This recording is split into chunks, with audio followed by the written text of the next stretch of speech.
নির্বাচনের সময় নিয়ে কে কি বললো না বললো এটা আপনার রাজনৈতিক প্রক্রিয়ার অংশ হিসেবে দেখবেন। আমাদের সরকারের পক্ষ থেকে আমরা দৃঢ় প্রতিজ্ঞ আছি। আমাদের স্যার একজন সর্বজন স্বীকৃত একজন বিশ্ব পর্যায়ে নন্দিত মানুষ, উনি নিজে ঘোষণা করেছেন এবং ওনার এই ঘোষণার থেকে আমাদের পিছিয়ে আসার বিন্দুমাত্র চিন্তা নাই, বিন্দুমাত্র চিন্তা নেই। বার্ষিক উন্নয়ন কর্মসূচি, তারপর প্রকল্প প্রণয়ন, কিভাবে অপচয় দুর্নীতি কমানো যায়, এগুলো নিয়ে কথা হয়েছে। এখানে আমাদের যাদের রিয়েল এক্সপায়ারি যাচ্ছে, আমাদের অর্থমন্ত্রী, পরিকল্পনা মন্ত্রী, আমাদের ক্যাবিনেট সেক্রেটারি, ওনাদের থেকে আমরা শুনেছি। জাস্ট আমাদের কেউ কেউ এই প্রসঙ্গগুলো তুলেছে যে কিছু কিছু ক্ষেত্রে আমরা দুর্নীতির কথা সবসময় বলতাম, যেমন আপনার জমি অধিগ্রহণ নিয়ে দুর্নীতি। জমি অধিগ্রহণ করার সময় যে এত বেশি দাম বৃদ্ধি করে দেখায়, এই জন্য প্রকল্প ব্যয় বেড়ে যায়।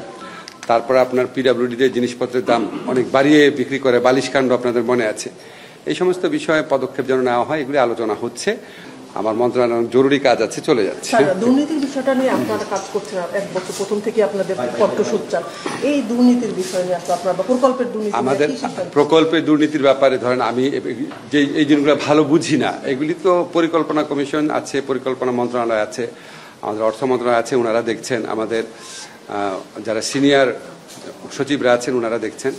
আমাদের যেটা করার কথা, যে দুর্নীতি দমন কমিশন সংক্রান্ত যে আমাদের কমিশন ছিল, সংস্কার কমিশন ছিল, এই কমিশন যে প্রস্তাবগুলো দিয়েছিল, এই প্রস্তাবগুলোর আলোকে আমরা খুব দ্রুত এই দুর্নীতি কমিশনের প্রস্তাব যে খুব দ্রুত আইনগত পরিবর্তনগুলো করব।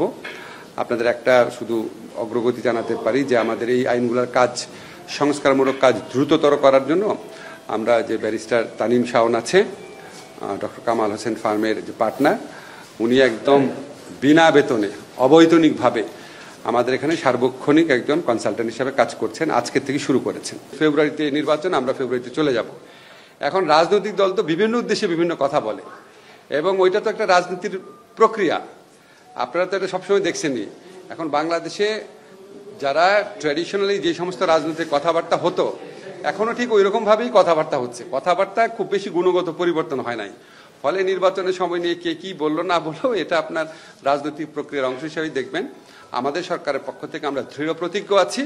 আমাদের স্যার একজন সর্বজন স্বীকৃত একজন বিশ্ব পর্যায়ে নন্দিত মানুষ, উনি নিজে ঘোষণা করেছেন এবং ওনার এই ঘোষণার থেকে আমাদের পিছিয়ে আসার বিন্দুমাত্র